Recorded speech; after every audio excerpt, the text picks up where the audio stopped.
Assalamu alaikum. I am Akbar Randhawa. In today's lecture of community nutrition, I discuss about the celiac disease or gluten intolerance.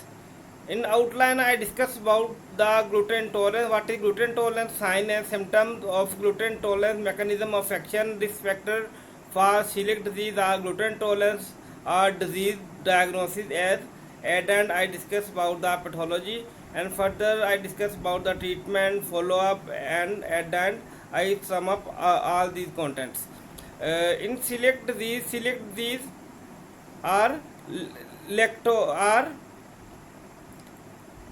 Gluten intolerance, coeliac disease और gluten intolerance same ही है, ठीक है। It is the malabsorption which due to the damage of the small intestine, ठीक है, या physiologically issue हो के जो स्मॉल इंटेस्टाइन है वहाँ पे जो वाइलाई सेल होते हैं, वाइलाई जहाँ पे न्यूट्रिएंट एब्जॉर्प्शन होती है, ठीक है, कि हम जो फूड कंज्यूम करते हैं, ठीक है, उस पर डिग्रेडेशन होती है, उसकी इंजाइमेटिकल फंक्शन होते हैं उसके स्टमक में, ठीक है। स्टमक में 20% जो अल्फ़ा 2 माइलेज है, टायलिन है, माउथ में कार्बोहाइड्रेट्स कर देता है, बाकी फैट्स की मल्टीप्लिकेशन होती है, ठीक है, इंटेस्टाइन में, या फिर स्टमक में जाके प्रोटीन की डिग्रेडेशन होती है। तो फिर जितने वो जब सिंपल यूनिट्स में डिवाइड हो जाते हैं तो फिर वो इंटेस्टाइन पे होते हैं वाइलाई सेल, जहाँ से न्यूट्रिएंट अब्जॉर्ब होते हैं, ठीक है। अगर वो वाइलाई जो सेल्स हैं, ठीक है, उसमें माल फंक्शनल हो गया है, ठीक है, उनमें स्ट्रक्चर डिसेबिलिटीज़ आ गई हैं, उसकी वजह से भी सीलिएक डिजीज़ हो सकती है, ठीक है। और ये इनहेरिटेड भी हो सकता है कि अगर ऑटोसोमल हमारे ऑटो इम्यून डिसऑर्डर के हमारा अपनी इम्यूनिटी इसके अगेंस्ट वर्क कर देगी, ठीक है। तो ये क्या है कि सीलिएक डिजीज़ में होता है, ठीक है, या इसको ग्लूटेन इंटॉलरेंस में होता है, ठीक है। हमारी अपनी इम्यूनिटी हमारे अपने जो है वायरस सेल उन पे अटैक कर देती है, ठीक है, हमारी अपनी ये ऑटो इम्यून डिसऑर्डर भी इसे कहते हैं, ठीक है। या होता है कि जो इंटॉलरेंस होती है ग्लूटेन, जो कि प्रोटीन है वीट, राय और बार्ले में होती है, ठीक है, उसकी वजह से भी हो सकता है। देन सीलिएक डिजीज़ काजीज़ के कौन कौन से होते हैं, इसके जेनेटिकली काजी भी हो सकते हैं, ठीक है, या कि मोस्टली होता है कि जिनकी मदर्स, जिनके पेरेंट्स या जिनकी फैमिली में वो सीलिएक डिजीज़ का इशू हो, ठीक है, उनके आगे ऑफस्प्रिंग में भी ये इशू हो सकता है, ठीक है। दूसरा क्या है कि जो इम्यून कंपार्टमेंट की वजह से भी हो सकता है कि जो हमारे अपनी एंटीबॉडीज़ हैं, ठीक है, जो स्पेसिफिक डायटरी प्रोटीन की फिक्शन है उनके अगेंस्ट वर्क करती है, ठीक है ना। तो ये क्या है, ग्लूटेन इंटॉलरेंस, ठीक है, इसमें वीट, राय, बार्ले में जो प्रोटीन है उसकी इंटॉलरेंस होती है, ठीक है। एंड व्हाट इज ग्लूटेन है क्या? Gluten is a protein found in the floor the structure of the डॉ। जब एक आटा गूंथते हैं, ठीक है, तो उसमें एक डॉ बनता है, ठीक है, उसमें ग्लैड वीट को जब हम डॉ बनाते हैं उसका, ठीक है, उसमें स्पेसिफिक टाइप की प्रोटीन की पेप्टाइड फ्रिक्शन होती हैं, जिसको वीट में उसे ग्लूटीन कहते हैं या ग्लाइडिन कहते हैं, ठीक है। बार्ले में उसे सेकलिनस कहते हैं, ठीक है। ऐसे ही जो राय में ऐसे ही जो बार्ले है उसमें क्या है, होडलिन है, ठीक है, बार्ले में होडलिन है। राई में क्या है, राई में सिकलिनियस है, ठीक है। ये है प्रोटीन की फ्रिक्शन जो इसमें होती हैं, जिसका ये इशू बनता है, ठीक है। Then what are the symptom of coeliac disease, ठीक है। सीलिएक डिजीज़ के या ग्लूटेन इंटॉलरेंस के सिम्टम कौन कौन से हैं, ठीक है। एक तो ये कि विटामिन के की मालअब्जॉर्प्शन होगी, ठीक है। दूसरा क्या है, प्रोटीन की मालअब्जॉर्प्शन होगी, कि जब देखेंगे जो वायलेट सेल्स हैं वही प्रॉपर स्ट्रक्चर में नहीं है, प्रॉपर वहाँ से न्यूट्रिएंट अब्जॉर्ब नहीं हो रहा, तो फिर एनर्जी में कैसे कन्वर्ट होना है, ठीक है। जब वो अब्जॉर्ब नहीं होगा तो वो एनर्जी में कैसे कन्वर्ट होगा, ठीक है। उसके अलावा डायरिया इशू हो सकता है, क्योंकि प्रॉपर न्यूट्रिएंट मालअब्जॉर्प्शन की वजह से क्या होता है कि वो ना डायरिया हो सकता है, या वॉमिटिंग हो सकता है, नोजिया, ठीक है। उसके अलावा एब्डोमिनल पेन, क्योंकि उसकी प्रॉपर मेटाबॉलिज्म के बाद उसकी यूटिलाइजेशन नहीं हो रही, ठीक है। उसके अलावा वेट लॉस हो सकता है, देखें न्यूट्रिएंट अब्जॉर्ब भी नहीं हुआ, ऐसे जो इनटेक किया वैसे लॉस आउट हो गया, ठीक है। तो उस फॉर्म में क्या होगा, वेट लॉस होगा, ठीक है। जो हमारी बॉडी की प्रोटीन है, मसल प्रोटीन की डिग्रेडेशन होने लग पड़ेगी, ठीक है। उसकी वजह से वीकनेस हो जाएगी, ठीक है। ये सिम्टम है। तो ये है कि जब एंडोस्कोपी करते हैं तो एंडोस्कोपी में पता चलता है कि जो वायलेस सेल्स हैं, ठीक है। तो एक तरफ उन्होंने दिखाया गया कि जो नॉर्मल वायलेस सेल्स हैं जो आपके राइट हैंड में है, ठीक है। अब वहाँ पर ये है कि जो प्रोमिनेंट वायलेस हैं, ठीक है, जो हेयर लाइक प्रोट्रूजन होती हैं, ठीक है, जिसमें एब्जॉर्प्शन होनी होती है।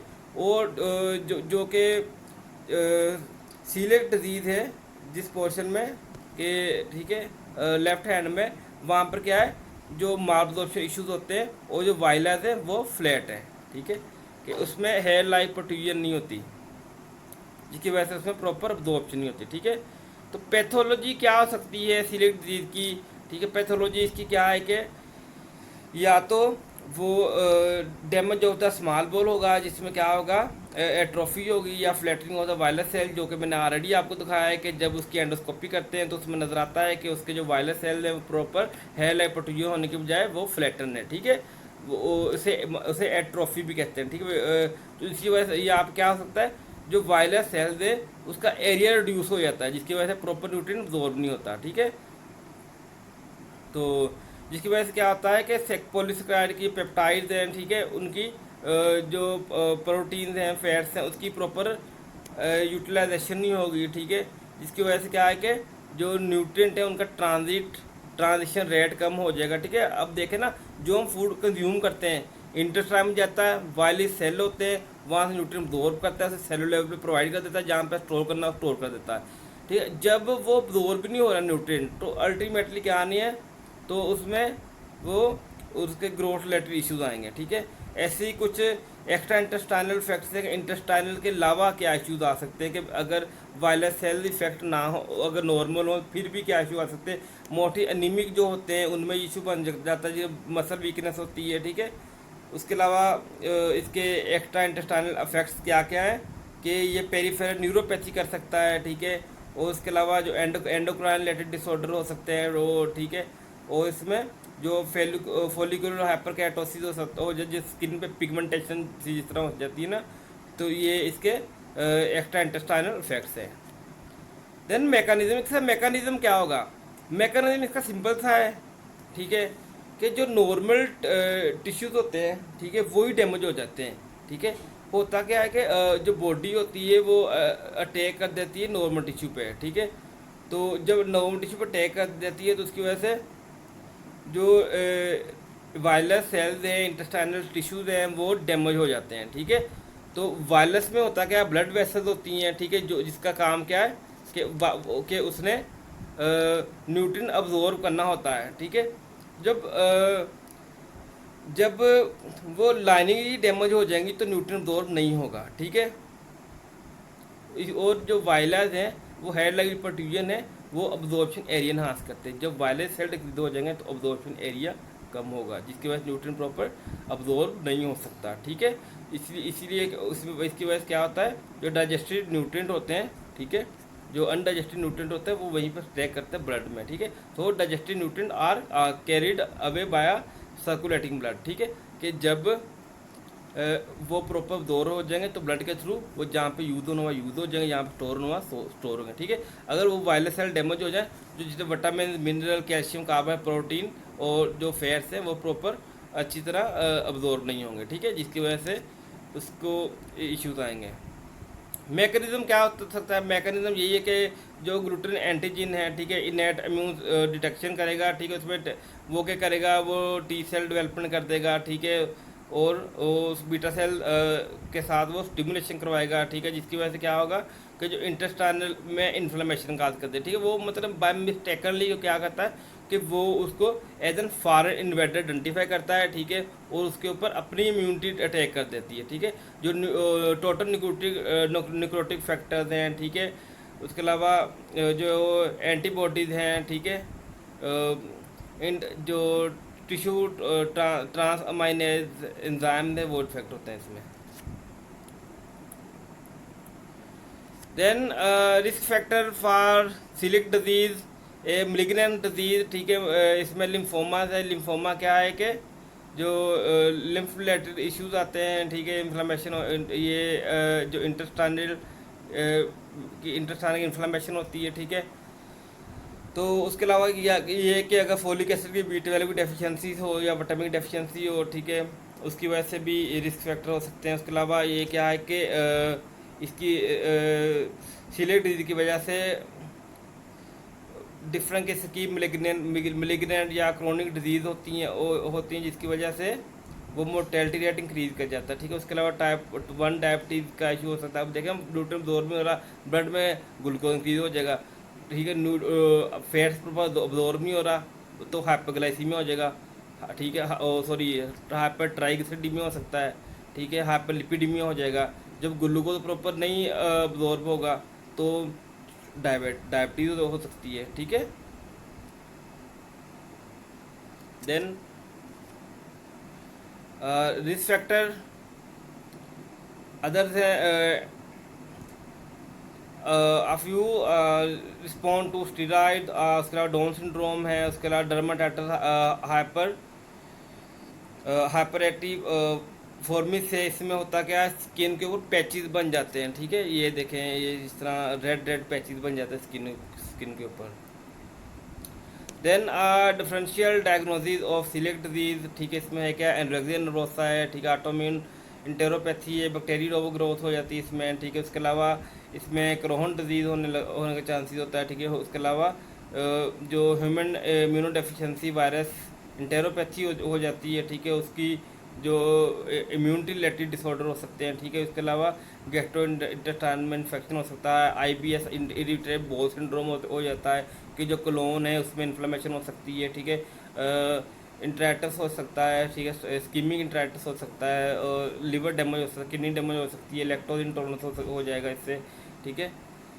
तो उसके अलावा जो सोया प्रोटीन है उसकी इंटॉलरेंस हो जाएगी। उसके अलावा इंटेस्टाइनल लिम्फोमा, जो इंटेस्टाइन में जो उसके लिम्फेटिक सिस्टम वो डैमेज हो जाएगा, ठीक है। Then how is celiac disease diagnose, ठीक है। इसको 3-4 मेथड्स हैं। इसको नीचे ब्लड टेस्ट है, इसे डायग्नोज कर सकते हैं। सीरोलॉजी टेस्ट से डायग्नोज कर सकते हैं, ठीक है। अगर हम उसकी हिस्ट्री को प्रॉपर एवेल्यूएट कर लें, उसकी हिस्ट्री लेना, अच्छा आपने खाया क्या क्या क्या, उससे आइडिया हो सकता है अच्छा इसको इस वीट से, राय से, बाल से किससे हो सकता है, ठीक है। या बायोप्सी ऑफ माइंड ये क्या माइक्रो फिलामेंट लाइक कैमरा होता है, वो इंसर्ट करते हैं, ठीक है। वो फिर माइंड स्टाइल में जाके उसकी ऑब्जर्वेशन करते हैं, तो जिससे हम पता चलता है कि उसमें इशू देखे कि नहीं, ठीक है। Other way of select disease can present, ठीक है। उसके अलावा स्किन माल मैनिफेस्टेशन हो जाती है, ठीक। 90% में ये होता है कि जो गैस्ट्रोइंटेस्टाइनल इश्यूज हैं वो शो नहीं होते, ठीक है। उसमें डर्माटाइटिस हाइपरटिफो मैसेज हो जाता है इसमें, ठीक है। उसके अलावा क्या है कि उसमें बायोप्सी जो क्लिनिकली सिम्टम होते हैं ब्लड टेस्ट से आते हैं, ठीक है। उसको साइलेंट सीलिएक कहेंगे, ठीक है। उसके अलावा लेटेंट सीलिएक है। देन सीरोलॉजी होता है इसके जो ब्लड टेस्ट, जो उसके टेस्ट होते हैं, ठीक है। उसमें क्या क्या है कि एंटी टिश्यू ट्रांसएमिनेज इंजाइम्स हैं, ठीक है। ये होता है मोस्ट सेंसिटिव होता है इसके, ठीक है। और इसमें क्या है कि एंटी एंडोमीजियल एंटीबॉडीज़ हैं, ठीक है। इसका टेस्ट होता है, ठीक है। उसके अलावा एंटी डैमेज ग्लूटन पेप्टाइड्स हैं, ठीक है। तो उसके अलावा एंटी ग्लाइडिन एंटीबॉडीज़ हैं जो बच्चों में इसको बच्चों में यूज़ किया जाता है, ठीक है। तो फर्दर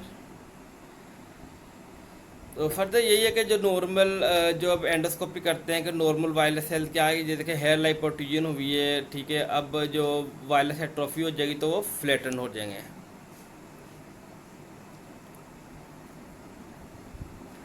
देन डायग्नोसिस क्या है कि फर्स्ट ऑफ ऑल जो टिश्यू ट्रांसग्लोबिन है, ठीक है, वो क्या करेगा, जो सीरम इम्यूनोग्लोबिन एंटीबॉडीज़ हैं, ठीक है, उसको चेक करते हैं, ठीक है। ये 2 टेस्ट हैं, या सीरम टिश्यू ट्रांस ग्लूटामाइनेज इंजाइम से हम चेक करते हैं, या फिर सीरम इम्यूनोग्लोबिन ए से, ठीक है। तो अगर तो वो नेगेटिव हुआ तो इसका मतलब है कि सिलेक्ट दी नहीं है, ठीक है। अगर ये पॉजिटिव हुआ तो फिर उसको फर्दर गैस्ट्रोइंटेस्टाइन के जो वार्ड में शिफ्ट कर देते हैं, तो फिर उनकी फर्दर आगे बायोप्सी होती है। बायोप्सी का मैंने आपको बताया है कि जो माइक्रो कैमरा इंसर्ट करते हैं, ठीक है। ये दोनों एंजाइम है जिसकी बेस पे असेसमेंट करते हैं, ठीक है। क्या इनका नाम मैंने आपको ऑलरेडी बता दिया है। एक का नाम है ट्रांसएमिन एंटी टिश्यू ट्रांसएमिनेज एंटीबॉडी, ठीक है। तो दूसरा क्या क्या नाम है, एंटी ग्लैडिन एंटीबॉडी, जो बच्चों में मेयर करते हैं, ठीक है। अगर ये पॉजिटिव आए तो फिर इसको जीए वार्ड में शिफ्ट कर देते हैं। देन फर्दर इस पे बायोप्सी करते हैं जिससे कन्फर्म हो जाता है, ठीक है। देन पैथोलॉजी, इसको बीमारी कौन कौन सी हो सकती हैं, ठीक है। इसमें ये कि एक तो म्यूकोजल एंजाइम है, ठीक, वो अल्टर हो जाते हैं, ठीक है, क्योंकि वो जो अब्जॉर्प्टिव सेल है वो डैमेज हो सकते हैं। उसके अलावा जो डाइसेक्राइड्स हैं, पेप्टाइड्स हैं, एल्कलाइड्स हैं, फास्फेटेज है, ठीक है, एटीपीएज एंजाइम है, ठीक है। उसके अलावा इलास्टेज है, इस्टरेज है, ठीक है, जो स्मार्ट इंटेस्टाइन, ठीक है, वो इसमें इशू हो जाता है उसका, ठीक है। वो डिक्रीज हो जाते हैं, पर वो पेशेंट टू पेशेंट वेरी करते हैं, ठीक है। ये इसकी पैथोलॉजी के लिए आता है कि एक तो उसका इंजाइमेटिकल फंक्शन वो कंप्रोमाइज़ हो जाते हैं, ठीक है। तो दूसरा क्या है कि जब उसमें अल्ट्रेशन आता है वो डैमेज होते हैं, ठीक है, तो प्रॉपर अब्जॉर्ब नहीं हो सकता, ठीक है। और क्या है कि इसके क्लिनिकली सिम्टम है कुछ, ठीक है, तो जिसमें इंटेस्टाइनल इशू ज़्यादा इन्वॉल्व है, ठीक है। तो अदर पैथोलॉजीज में क्या है कि जो वायरलेस सेल्स होते हैं, लाइपोप्रोटीन होती है, उसका जो नॉर्मल स्ट्रक्चर वो डैमेज, जब डैमेज होना है तो normal villous cell structure compromise होना है, ठीक है। तो then increase in the number of the inter intra epithelial lymphocytes T cell, ठीक है, जो कि डैमेज कर देते हैं इंटेस्टाइन को, ठीक है। तो उसको नंबर ऑफ में इंक्रीज कर देता है, ठीक है। Then changes in the decrease in the epithelial surface available for digestion and absorption in the involvement अबोर, ठीक है। एक एब्जॉर्प्शन एरिया वो कम कर देगा। ट्रीटमेंट क्या है कि ट्रीटमेंट एक डाइटरी ट्रीटमेंट से, ठीक है, ग्लूटेन फ्री डाइट कैन भी लो, ठीक है। अब इसकी डाइट ट्रीटमेंट है कि हमने उसको प्रॉपर उसका विटामिन मिनरल का प्रॉपर ख्याल रखना होता है, क्योंकि जो ग्लूटेन फ्री डाइट होती है वो लो इन प्रोटीन होती है, लो इन हाई सॉरी वो हाई सो उसमें इश्यूज आते हैं, ठीक है। ये लो होती हैं, हाई प्रोटीन में लो होते हैं, या हाई कैलोरीज में iron, folic acid, B12 button एक ही इसमें डेफिशिएंसी हो सकती है, इसीलिए उसको कैल्शियम, जिंक, मैग्नीशियम की डेफिशिएंसी हो सकती है, या फाइबर की डेफिशिएंसी हो सकती है, ठीक है। तो ट्रीटमेंट इसका ये है कि इनको ग्लूटेन फ्री डाइट देते हैं, ठीक है। वीट, राय और बार्ले इसमें टोटली इनहिबिट कर देते हैं, ठीक है। तो जब एक तो इसको हम किस तरह ग्लूटेन इंट्रोजन कवर कर सकते हैं कि एक तो जो स्मॉल इंटेस्टाइन जो डैमेज हुई है उसको हील करके, दूसरा क्या है कि अपनी ओवरऑल हेल्थ को इम्प्रूव करके, ठीक है। देन फॉलोअप में क्या है कि जो सीरोलॉजिकली मार्कर्स होते हैं, जो, ठीक है, सीरम इम्यूनोग्लोबिन ए है, ठीक है। उसके अलावा जो जो टिश्यू ग्लूटामाइनेज है, ठीक है। तो उसको मॉनिटर करने के लिए ग्लूटेन टॉलरेंस मॉनिटर करने के यूज़ किया जाता है। इसका ये है कि 3 मंथ बाद से प्रॉपर दोबारा फिर टेस्ट करवा लेना चाहिए, ठीक है। Further if the patient is not respond to the expected deposit adherence to the gluten-free diet, the physician should consider a disease that may make the select disease, ठीक है। तो मेन यही है कि हमने उसके सिम्टम को कवर करना है, ठीक है। और उसका प्रॉपर 3 मंथ बाद अगर हम फॉर एग्जांपल अगर हम ग्लूटेन फ्री डाइट भी यूज़ कर रहे हैं तो फिर भी उसका 3 मंथ बाद 6 मंथ बाद हम उसका प्रॉपर टेस्ट करवाना है, ठीक है। देन क्लिनिकली जो मेडिकल न्यूट्रिशन थेरेपी वो कैसे है कि एक तो मेडिकल थेरेपी, दूसरी न्यूट्रिशन थेरेपी। मेडिकल थेरेपी क्या है कि उसके जो इलेक्ट्रोलाइट, जो फ्लूइड और उसकी रिप्लेसमेंट करनी है, क्योंकि वो उसके अलावा विटामिन मिनरल की सप्लीमेंटेशन करवानी है, कैल्शियम विटामिन डी की डेफिशिएंसी हो जाती है, उसकी एडमिनिस्ट्रेशन करवाना है। और न्यूट्रिशनली क्या है कि एक तो जितने भी ग्लूटेन के कंटेंट्स हैं वो डाइट से टोटली रिमूव कर देना, जितने भी सोर्स हैं ग्लूटेन उसको रिमूव कर देना है, ठीक है। और इसमें क्या करना है कि और इसमें जो फूड लेबल है उसको हमें अच्छे से रीड करना है, ठीक। ग्लूटेन फ्री प्रोडक्ट्स यूज़ करनी है, ठीक है। उसके अलावा जो इसके सब्स्टिट्यूट्स हैं, कॉर्न है, पोटैटोज है, राइस है, सोयाबीन है, ठीक है, फावा बीन है, वो आप यूज़ कर सकते हैं। Then at end summary, in summary, people with the celiac disease cannot tolerate the gluten protein in wheat, rye and barley, ठीक है। इशू क्या होता है कि सिंपल सा कि आपने इनकी डाइट से वीट, राय और बार्ले कट कर देनी है, ठीक है। तो इसमें प्रोटीन होती है, ग्लाइडिन, ठीक है, वीट में होती है, ठीक है। उसके अलावा उनकी अपनी अपनी प्रोटीन होती है राय और बार्ले की, तो उससे ग्लूटेन इंटॉलरेंस होती है, ठीक है। तो इसको ओमिट कर देना है, ठीक है। दूसरा क्या है कि जो अनट्रीटेड जो सिलिक डिजीज़ होगी, ठीक है, वो इंटेस्टाइन को डैमेज करेगी, ठीक है, which related to the interfere in the nutrient absorption, ठीक है। अगर सिलिक डिजीज़ को प्रॉपर ट्रीट ना किया जाए तो क्या होता है, इंटेस्टाइन को डैमेज हो जाती है, ठीक है। तो इसलिए उसका प्रॉपर ट्रीटमेंट ज़रूरी है, ठीक है। क्योंकि जो सीलियक डिजीज का पेशेंट होता है वो सिम्टोमेटिक भी हो सकता है या फिर एसिम्टोमेटिक हो सकता है, उसको सिम्टम शो भी हो सकते हैं या उसके सिम्टम नहीं भी शो हो सकते, ठीक है। Then coeliac disease treated by all the gluten from the diet, ठीक है। इसका सिंपल सा मैटर है कि इस ग्लूटेन को डाइट से फ्री कर दें, उसके लिए प्रॉपर फूड लेबलिंग आपने रीड करनी है, ठीक है। उसके अलावा जो पर्सनलाइज जो डाइटिशियन हैं वो इन्हें ग्लूटेन फ्री डाइट रिकमेंड करेंगे, ठीक है। उनको प्रॉपर फूड सिलेक्शन में हेल्प करेंगे, फूड लेबलिंग को प्रॉपर रीड करने में हेल्प करेंगे, ठीक है। तो अगर जो वायरस सेल वो डैमेज हो गए हैं तो फिर जो विटामिन, मिनरल, कार्बोहाइड्रेट्स हैं, ठीक है, प्रोटीन और फैट्स हैं, तो वो प्रॉपर अब्जॉर्ब नहीं होंगे, ठीक है। तो फिर हमने उसकी सप्लीमेंटेशन करवानी होगी। तो डायग्नोसिस में मैंने बता दिया है कि ब्लड टेस्ट से डायग्नोस कर सकते हैं, ठीक है। तो अगर उससे कन्फर्म हो जाए तो फिर उसको जीआई वार्ड में उसकी बायोप्सी कहते हैं। बायोप्सी क्या है, वो माइक्रो कैमरा इंसर्ट करते हैं, ठीक है, थ्रू ओरल कैविटी, ठीक है। वो इंटेस्टाइन में जाता है, वहाँ से जाके ग्राफ प्रोवाइड करता है, ठीक है, जिसकी वजह से इसे प्रॉपर डायग्नोस कर सकते हैं। ओके, अल्लाह हाफिज़।